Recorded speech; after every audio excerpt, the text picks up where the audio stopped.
Hi කොහොමද ඔයාලට?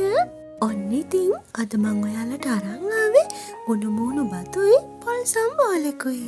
මේ සම්බෝලේ තෙලෙන් මලවලා ඒකට හාල් මැස්සොත් එකතු කරලා හදාගත්ත රස සම්බලයක්. මේ සම්බලේ තියෙන දවසට මම වෙන වෑංජන බෙදාගන්න නෑ. මේ සම්බලේට උම්බලකඩ කරවල එහෙමත් දාලා හදනවා. හැබැයි ඉතින් මන්නම් ආසෙම හාල් මැස්ස දාලා හදලා තියෙන සම්බලේට.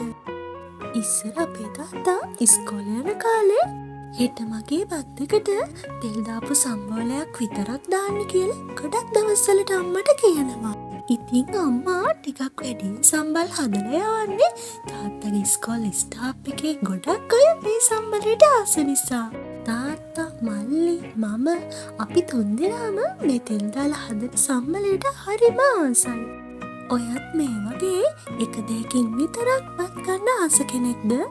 හොස්ටල් වල ඉන්න කාලේ නම් අපි මේ වගේ සම්බෝලවලට කියන්නේ පොල් කඩු සම්බෝල කියලා.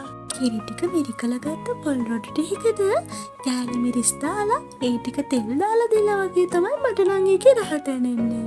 එදා ඒ සම්බලේට බැන්නට අද වෙනකොට නම් ඒ මතක කොච්චර ලස්සනයිද කියලා මට හිතෙනවා. ඔයත් මේ ජීවිතේදී හැම තප්පරයක්ම සුන්දරව ගත කරන්න උත්සාහ කරන්න.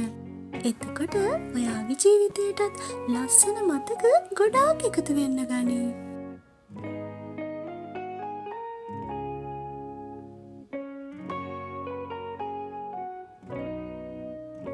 තවත් අලුත් වීඩියෝකින් හම්බ වෙමු. පරිස්සමෙන් ඉන්න.